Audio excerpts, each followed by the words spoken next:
guys, what's going on? So I'm back with a brand new video, and in this video we are counting down my top 10 favourite video games of all time. Now, I'm pretty quiet because it's only 8:30 in the morning and I am recording this, but I did mention yesterday that I would be making a quote-unquote effort video, or actually, have to script stuff and put it in. I don't know why I call my videos, they should be the norm for my regular videos, but they're not, because I actually do stuff besides sitting in this comfy level chair all day. But let's get straight into it. So in our number 10 spot, we have Team Fortress 2. Now I'm pretty sure most people agree with me on this. TF2 is fun, fast-paced, and it has lots of friends to play with. And to top it off, it's free to play, and it's beautiful. But it does have its flaws, like a not to be mentioned update that happened recently, which completely broke the game. Thanks, Lord and Savior Gaben, you completely ruined the game, according to the internet. Honestly, I can't see most of the flaws of this update, because I normally do actually play as engineer, so this is a good thing, because my teleport price has been reduced to 50 medal now. But besides that, the game does have a lot of flaws that need to be fixed, and the community is sort of dying. That's why it's at my number 2 spot. And at my number 9 spot, we have the Portal series. Yes, Portal 1 and 2. I played Portal 1, I think sometime in 2011, when I heard that there was a Portal 2 in development. So what I did is I picked up the game, and I picked up the game, for my Steam account, and I played it, and it was an alright game, but of course, again, it did have its flaws, and it was kind of short, so of course I set a slightly higher bar for Portal 2, and I wanted it to be a little bit longer, but oh boy, Portal 2 blew my expectations out of the water. So everything that made the first game great, I expanded on story, history, and it made all the contrast between the levels great. I love how as you progress in things, if you look at laboratories, you see the laboratories, really good stuff on Valve's part. In honesty, I do consider it one of Valve's best games to date, except the Half-Life series, which I haven't played. I haven't played Half-Life. I don't intend to. I'm sorry. But at number 8, we have a game that I'm pretty sure most of you would expect to be on this list, and that is Stonehalf. The game that I've actually played on my channel for once. Woo! Yay! Now, what is there not to say about Stonehalf? It's a city building game, but it's also a real-time strategy game, but it's also a simulation game, and it's also this gigantic crackfest of amount of stuff happening at once to make this gigantic shitstorm that you have to overcome in about 10 seconds. Stonehalf always keeps you occupied once you get past the basics of the game. If you know how to play the game, you're gonna play the game, and you're gonna get bombarded with just tsunamis of shitstorms of alligators or whatever they're called, Varances, that's it. Yeah, but I do like Stonehalf as a game. I'm loving seeing it develop. They actually did implement a feature yesterday I saw where you have to create these fountains, and then you can get tier 2 buildings and better merchants, which is really good idea on Radiant Entertainment's part. But anyway, for number 7 is a game that I have played and recorded, but not on the remake. Yeah, we're talking about the one game that I did play on its chill, and that is the Shelter series. Now, I don't know where to start with Shelter, in honesty. I actually don't. But I can say it's a beautiful game. It looked amazing. The art style is amazing. The story that is is sort of told throughout. It's told without any words.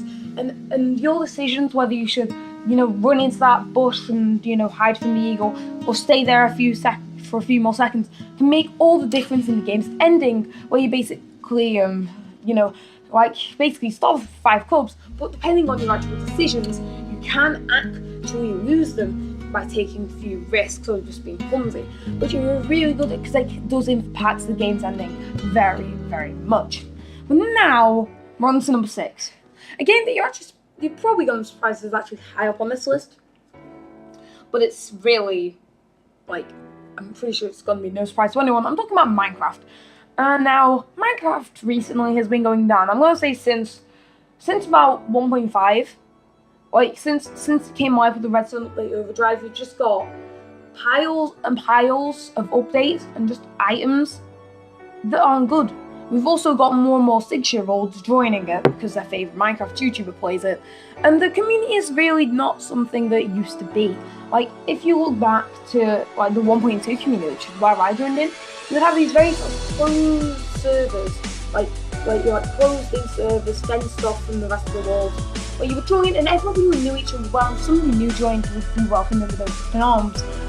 But now, pretty much every single server is a gigantic shitstorm waiting to happen.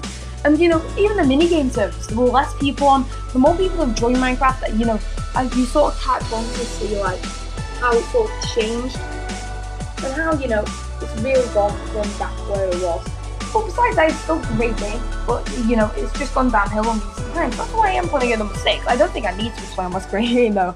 But at number 5, we have a game that probably caused a lot of controversy in the comments if my comments section was ever active, and that is SimCity 2013. Yeah, the game with all the server errors and stuff. Yeah, that game. That beautiful game. Well, where is there to start with it? I mean, I guess the graphics look kind of good, and the DLC and, you know, the item packs that you released for it were really something good. You know, they do expand on the game well. I guess the only bad things come out of it were the server errors at the start of launch and Maxis Emeryville going bankrupt. I was counting on you for a decent game. Like, does that mean there's no more Sims games? No, that means there's no more Sims games, doesn't it? Fuck. Yeah, but besides that, I guess, you know, SimCity 2013 was sort of hyped up too much for me. Now, the hype around the game was amazing before launch. Now, imagine after it's launched in March, and I'm sat here in sometime around mid-June, and I'm watching a playthrough of it on the YouTube channel called Crazy Kips, and I just get hyped with every episode I watch. And I think the only reason I knew about this game or remembered about this game was because I saw like a cardboard cutout in the window of the game shop that never gave us our copy of Wii Fit. Damn it, we want our Wii Fit. We want our Wii Fit, fam. Yeah, we ordered Wii Fit. Do you have an issue? Yeah, but at number 4 we have Sonic Adventure 2. Now, I'm pretty sure most of the Sonic fan base will agree with me. This is the best Sonic game. And I sort of agree, but not always. Because while it's a great game, the lip syncing is a bit the treasure like levels can get a little bit tedious at times. But worst of all, I think the only worst thing about this game is that there was a lack of Big the Cat. I mean, I wanted Big in this game. I honestly wanted Big in this game. Besides, that's a great game. It was Shady, you know, one of the better characters in the Sonic universe. It had a lack of Big for the Cat, and the fast speed, you know, levels, the Shion levels, you know, pretty good. I mean, the strategy hunting levels could be good, but the music is what cut this game for me. It was amazing. Besides, that story was brilliant. It wasn't too complicated, but it wasn't too simple. And besides that, brilliant game. So, now into our top 3. Number 3 is probably a game that none of you will recognise, but I recognise off the top of my head. It's a game called Throwville. Yeah, Throwville 1 and 2. So the Throwville series. Basically were developed by LucasArts. Well, LucasArts Games, whatever you want to call it. But it was amazing. You basically ran your own theme park. And you got to ride the ride, you got to build roller coasters, you got to choose where all the rides were placed down, you got to put down balloons, and you had little missions, like, say for example, if a bunch of people get brainwashed, if you sold them balloons, they would become all brainwashed, and if you unbrainwashed everyone, you'd get a hint to who's sabotaging the park. Brilliant game, I love it. Like, the only issue I have is that the graphics haven't, you know, stayed too well. Like, I think I could compare it to the Wind Waker when I say this. The Wind Waker's original graphics, they've aged well, whereas Throwville's, not so much. Just not so much. Anyway, at number 2, we have Animal Crossing City Folk and Animal Crossing New Leaf. Or the Animal Crossing series if you really, really like the first and second game, that I don't. But what is not to say about these games? Now, pretty much, if you took everything that made Animal Crossing City Folk and all the other previous games, and then put it into New Leaf and added more. That was what New Leaf was. Now I'm going to talk about Animal Crossing City Folk. I'm currently playing this game on my channel for a year. And all I can say is, wow, the nostalgia. Yeah, I'm actually having so many nostalgic feels come back to me. Because that's why this is, you know, kind of low on the list. Besides that, it's a great game. It keeps you addicted. It was only rated sort of bad. because one, it takes a long time to complete, and two, it was basically a copy and paste of Wild Ball, except it ran better and looked better and had better music. So if anything, Wild Ball was a demo version of City Folk. Just saying.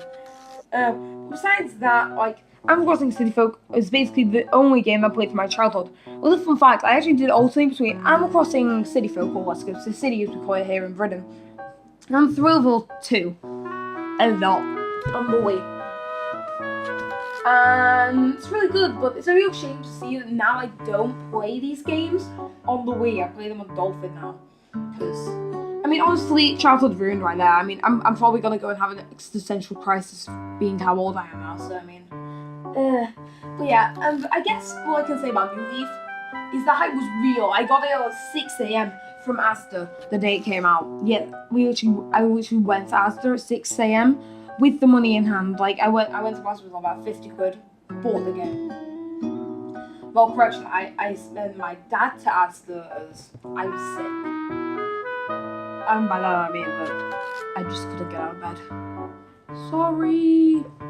But yeah, basically we got the game really early in the morning, and I started playing it, and I had to go to school. The tragedy was so real. But besides that, Animal Crossing, I love the little public works projects that you can do. Add so much depth to the game. Now, I've spent too much time rambling on about Animal Crossing, so let's give our honorable mentions before I one spot. So one of the honorable mentions I want to put in is SimCity Creator. They had a few things from other from other SimCity games that they didn't have. For example, you can put in a system down and they will develop an area of your town for you, which will make you some money and grow your population. Now, that in itself is really good, because if you're sailing in one area, you can put them on there and they will demolish all the buildings that don't need to be there and they will start anew. Beautiful idea. Besides that, again, one of the games I grew up playing, I think like in a few days I will actually play that with a few friends who are coming down from the day from a town like it's about an hour away from our town. But besides that, brilliant game. I love it. The music is amazing, and the city building things are really good, and the curved road system, it's not broken. It was amazing. So I would recommend definitely picking this up if you're on the search for a SimCity game until SimCity 6. But yeah, and my second honorable mention is Kingdom. Now, I've played this game on the channel. The art style is amazing. The music is amazing. The gameplay and idea of it, amazing. And it has a lot of replay value because, basically you can lose the game at any time. Except you don't know when, so there's always a sense of suspense to keep you coming back to the game and seeing if you can finish the game.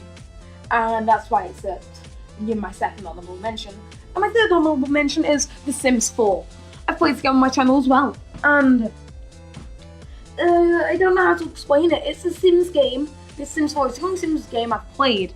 But if I played Sims 3, that would probably be there instead of Sims 4. Sims 4, really good game. I love the library feature of it. I love the extended house building feature stuff. I love the Creator Sim. I got the Creator Sim demo. And I love the idea that you could go to space and there's a little pick your invention depending on what choices you made. I love the expansion packs that I have, and everything about the game was constructed so well. The only issue that I would have with this game is that all the the Sims 3 fanboys are basically, still saying, oh yeah, but the Sims 3 was so much better on launch, and that sort of dampened the mood. But with all the honorable mentions out of the way, here comes my number one top 10 video game. I don't know why I pronounced that. But yeah, here comes my number one video game of all time. And that is Sonic Unleashed. For Xbox 360, PS3, Wii, and PS2. Yeah, you heard me right, I am including the non-HD version, and you'll know why I'm including this one. Well, basically, what can I say about this game? It was a gamble. There was two ways to play. The hub builds were fucking brilliant. The music was amazing. The level design would vary at times, but besides that, brilliant game. I'll talk about the watered down version first, because that's the one that I've played. Well, played most. Now, I spent about 3 years trying to beat the final boss of this game because my probably 7-year-old brain could not comprehend how to do the bloody game after trying to beat Eggman 1 for a prolonged period of 5 months. Because which I did not have the brain capacity or reaction time to beat that level, let alone all of the night stages that came with it on the watered down version for the Wii. But besides that, the game is really enjoyable for me, and I have to admit, the warehouse levels were the highlight of the watered down version, because while the day levels were pretty, empty and dull and void of any other human existence, the night levels actually felt a lot more alive, and I have to really commend the game on that, because while one side of the game was lacking, the other game really sort of ushered it up with the, it being more sort of an actual game and not a discount of a better game. Now let's talk about Sonic Launch for the PS3, the game that I played most recently. I don't know where to start. So the whole builds are amazing, and imagine everything that made the Wii version greater, but strengthening it by 1,000. Like, basically, they populated up the day levels a lot. They reduced the night levels, but they were sort of long, but I don't mind, because I sort of enjoy playing as warehouse. See, if you've noticed in this thing, I have listed Shelter, SimCity 2013, Thrillville, and Sims 4 and SimCity Creator as honourable. Basically, those are good games. So it shouldn't come as any surprise that I choose a completely insane game as my number one spot. But this game, amazing. It looks like Pixar in some points. Like, literally, I've heard like YouTubers like Ronnie456 say it looks like Pixar, and I literally just agree hell and back with them because it's just so good. Like, and again, the soundtrack for it is amazing, and it also has 2 stages, which the Wii version doesn't have. It has Missouri, which basically you want to do a boss battle in on the Wii version. You also have Empire City, which is just like it's a world that you left out in general, but it's not actually relevant to the story at all. And besides that, it's amazing. The whole build is really what breaks this game to me, and that's pretty much why this is at my number 1 spot. So let me know, did you agree with any of my choices? If so, what are your top 10 games? Tell me down in the comments below. But yeah, pretty much that's all my top 10. No, do you agree? Do you think that one game should be higher or lower on the list? And you're gonna stab me with a stick in the comments. I don't mind what you do, because you won't find out where I live, okay? Yeah, but anyway, guys, thanks for watching. My name is Cinderella, and peace out.